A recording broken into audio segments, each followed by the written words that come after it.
Salam Padre Pio. Devosan Padre Pio 108 Channel akan membagikan kisah-kisah singkat tentang Santo Padre Pio. Banyak kisah-kisah yang sudah kita dengar sebelumnya tentang karisma dari seorang Santo Padre Pio. Kami mencoba mengangkat kisah-kisah yang lain yang jarang kita temukan atau kita dapatkan. Banyak kisah tentang Padre Pio yang sangat menarik, sangat faktual, sangat relevan, bahkan sampai saat ini. Semoga kisah-kisah ini menginspirasi kita semua. Bagaimana Padre Pio sebagai perantara membawa doa-doa kita dan orang-orang yang kita kasihi kepada Tuhan Yesus. Jika Anda semua ingin mendukung kami, silakan membagikan dan subscribe channel ini.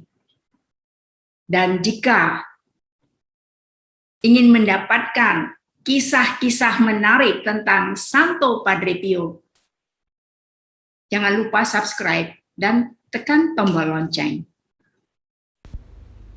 Topik yang kita bahas pada hari ini adalah topik yang ringan, ngobrol santai dengan para devosan Padre Pio Praise Group 108.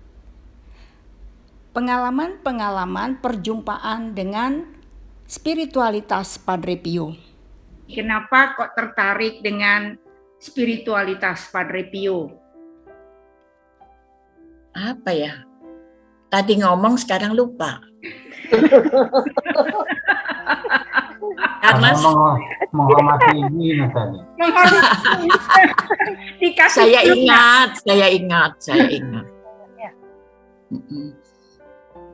Ya, inilah karena ini saya menjadi lupa.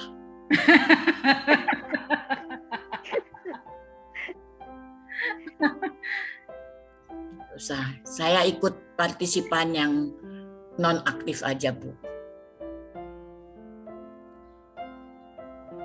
Ya, saya ingin menghayati dan mempelajari sejarah hidup dari Padre Pio. Dan apa yang bisa saya hayati dan nikmati dan tiru, itu aja. Bisa saya berbuat untuk orang, untuk kehidupan saya yang tinggal beberapa tahun lagi, atau mungkin besok, kita nggak tahu. Usia udah banyak, Ibu. Apa yang Ibu rasakan setelah mengikuti, ya? Apakah mendapat apa yang diharapkan tadi untuk mengenal lebih jauh siapa Padre Pio? Ya, setelah mengikuti, saya berusaha agar jam-jam di mana doa ini atau di mana doa ini dilaksanakan supaya saya saat itu siap, segar. Ya, kalau dulu kan saya biasa nonton TV, mengerjakan hal-hal yang lain. Sekarang usaha untuk semua selesai dalam rumah tangga dan saya tidak terganggu mengikuti doa ini. Itu aja. Apa yang paling berkesan dalam doa-doa yang Ibu dapat ya di dalam spiritualitas Padre? Yang terkesan apa ya? Doa Rosario, doa bahwa selalu ada pesan Padre Pio satu, bahwa kita berkawan dengan kawan-kawan yang secara tidak bertemu muka tetapi bisa berbicara, bisa berkomunikasi dengan kawan-kawan yang ada ikut ini semua gitu. Misalnya Ibu Inge, misalnya Ibu Like, kan saya bisa mengenal Ibu Lili ya. tapi kan walaupun tidak pernah berkenalan, tetapi tiba-tiba kita menjadi kawan yang dalam satu komunitas devosan. Itu kan satu juga. Jadi kalau ada sesuatu, udah pasti ada yang mendoakan, ada yang memberi perhatian, begitu Ibu. Ada Ibu Ivo, ya kan? Kan kemarin nggak kenal, sekarang kenal.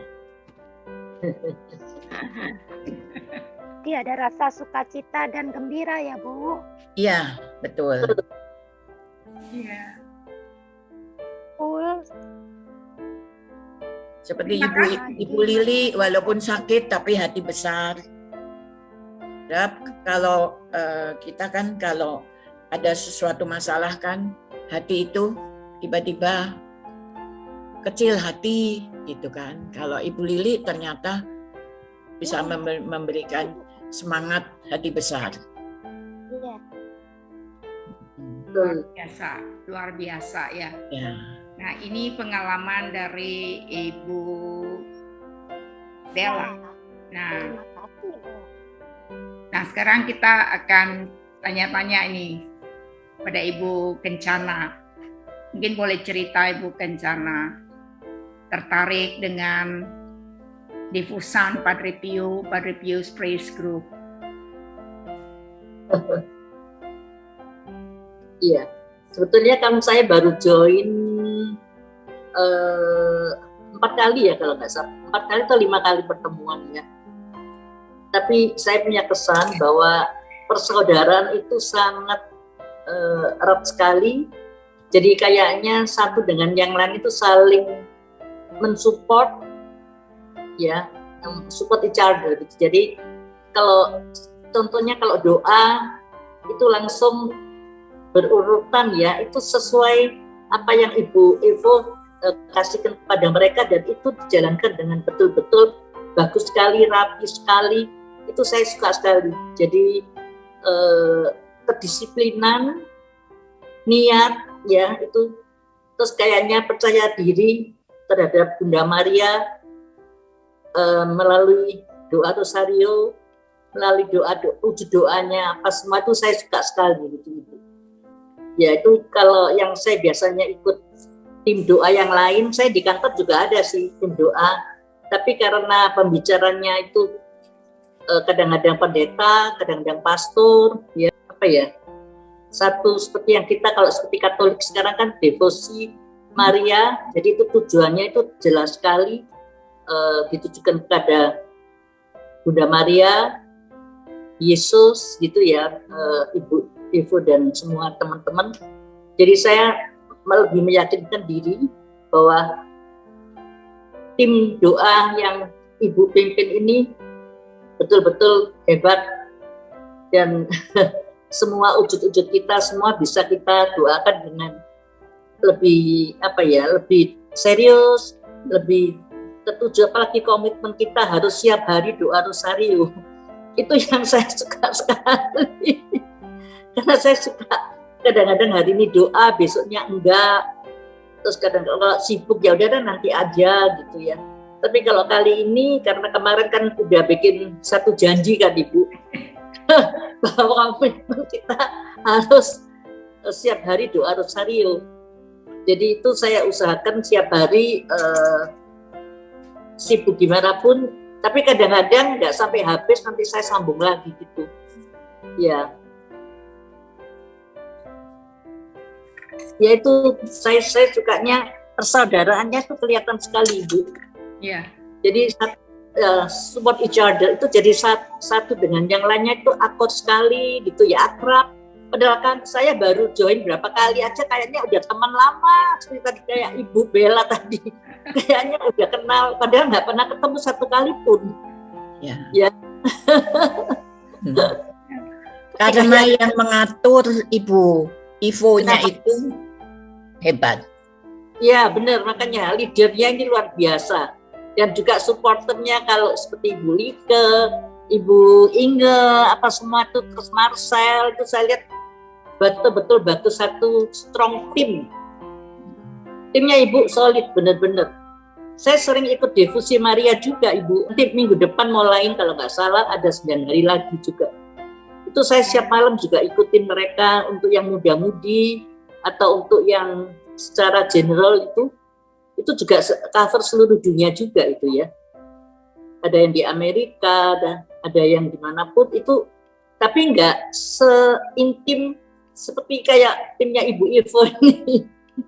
Jadi lebih komunitasnya kecil tapi lebih solid Ibu. Ya. Jadi kita ya benar-benar deh, saya salut benar. Ya itu semua karena Tuhan Yesus dan jeritan-jeritan kita kepada Tuhan Yesus dan Padre Pio selalu menemani. Ya, Padre Pio punya benar-benar bagus sekali. Kita kalau bisa ikutin beliau ini betul-betul kita bisa jadi orang Kristen yang sukses. Amin, amin ya. Dan ini semua adalah orang-orang yang terpanggil ya. Terpanggil dan ya dipilih barangkali begitu ya. Karena tidak mudah berkomitmen setiap malam. Iya. Berdoa pukul 9 malam itu bukan sesuatu yang mudah. Iya, betul. Nah, jadi ini sampai dan Ibu bisa bergabung juga dengan kita setiap malam, itu kalau bukan karena rahmat Tuhan, itu juga tidak mungkin, gitu ya. Iya. Ini yang kemudian kita memang seperti Pak Marcel katakan, kita memang bukan jumlah yang kita perhatikan ya. Oh banyak orang, tapi banyak tidak ada pertumbuhan iman individu ya, setiap kita. Lalu untuk apa? Tetapi kita kecil, kita mendoakan banyak orang seperti itu. Dan orang itu merasakan manfaat doa kita. Dan kita puji Tuhan, banyak sekali yang menyampaikan kepada kita ya doa-doanya yang terkabul ya. Karena apa? Kita datang dari hati yang sungguh-sungguh ya, dari dalam. Seperti Pak Marcel ini didiagnosa apa? Mungkin Pak Marcel bisa cerita.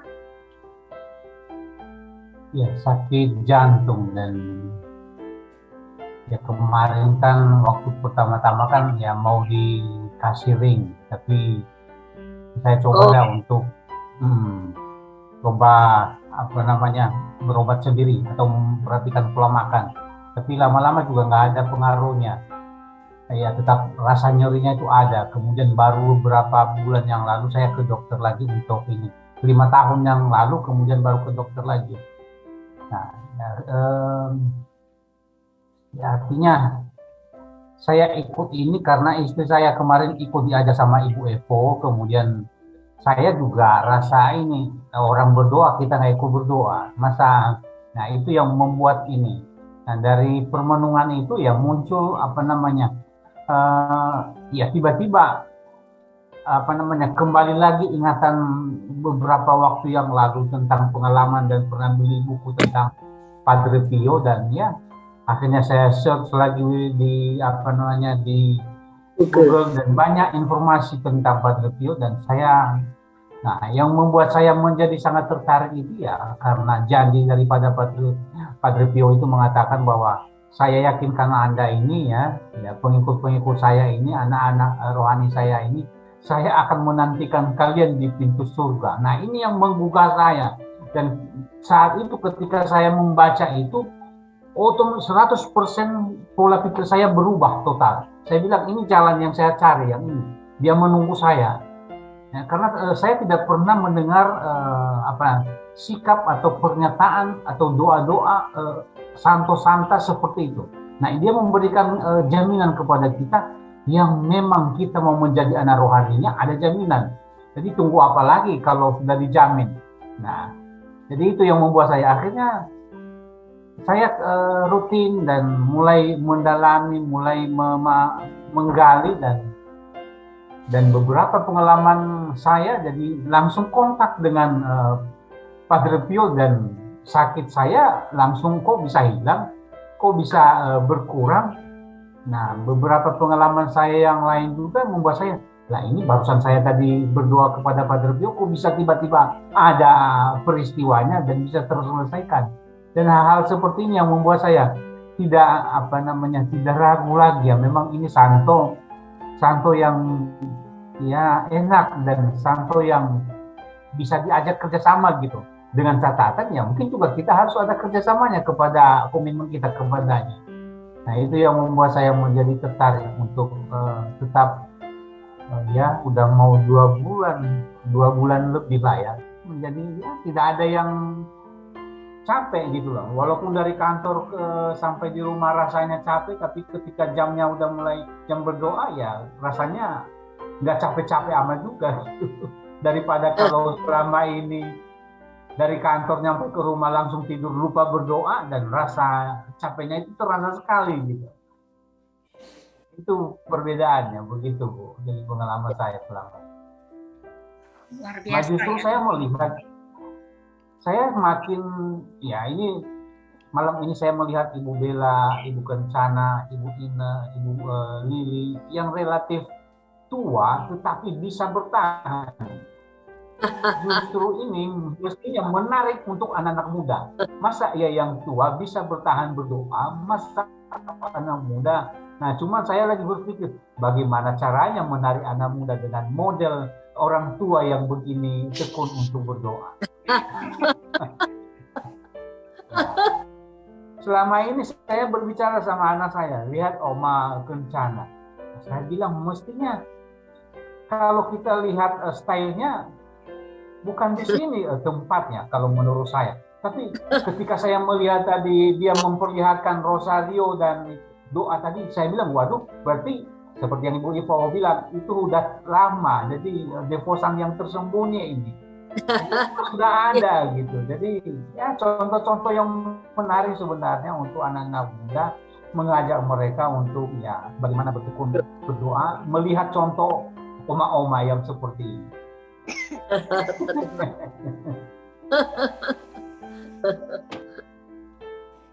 Ya, luar biasa ya. Dan hari malam ini juga ya tanpa skenario loh ini, tanpa skenario saya rekam ya. Muncul begitu ya, dan itu sangat genuine ya, asli ya. Tidak ada rekayasa ya, memang seperti itu kepolosan Ibu Bella yang selalu spontan, juga humoris gitu ya. Ibu memilih Pater Andre. Pada waktu berkenalan, beliau menyambut begitu hangat ya. Kemudian beliau adalah seorang devosan. Meskipun dia dari ordo yang berbeda, tetapi dia seorang devosan yang bukan saja mengagumi, tetapi dia mencintai Padre Pio. Nah, ketika sudah sampai tahap cinta itu ya, nah itu beda ya. Iya, ya seperti itu. Itu baru tahu. Nah, kalau mau ditanya lebih detailnya, kita tanya. Gitu. Pertanyaannya kenapa Padre Deli Marta gitu loh, Sis? Karena saya tahu bahwa Padre Deli Marta itu pernah menghubungi saya untuk doa-doa Padre Pio. Lalu saya tanya, untuk apa Padre? Iya, katanya saya pernah mimpin para devosan Padre Pio di Tangerang. Waktu itu, jadi saya hanya mengirim buku-buku kepada beliau. Tapi kami selalu masih kontak.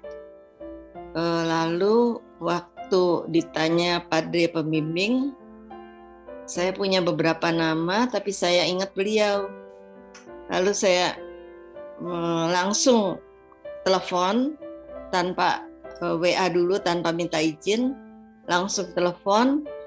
Tapi saat itu memang beliau kebetulan nada kutip, kebetulan langsung menjawab.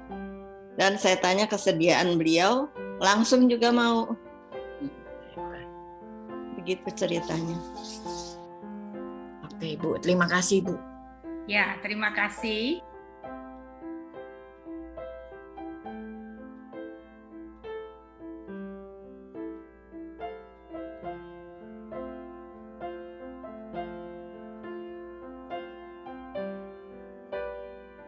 Terima kasih atas perhatian teman-teman semuanya. Dan jika belum subscribe, silakan subscribe channel ini. Salam Padre Pio, Sila Strada, Solievo della Sofferenza. Jadilah jalan, ringankan penderitaan. Padre Pio mengatakan, I belong to everyone. Everyone can say, Padre Pio is mine. Sampai bertemu kembali di dalam kisah-kisah berikutnya. Tuhan memberkati.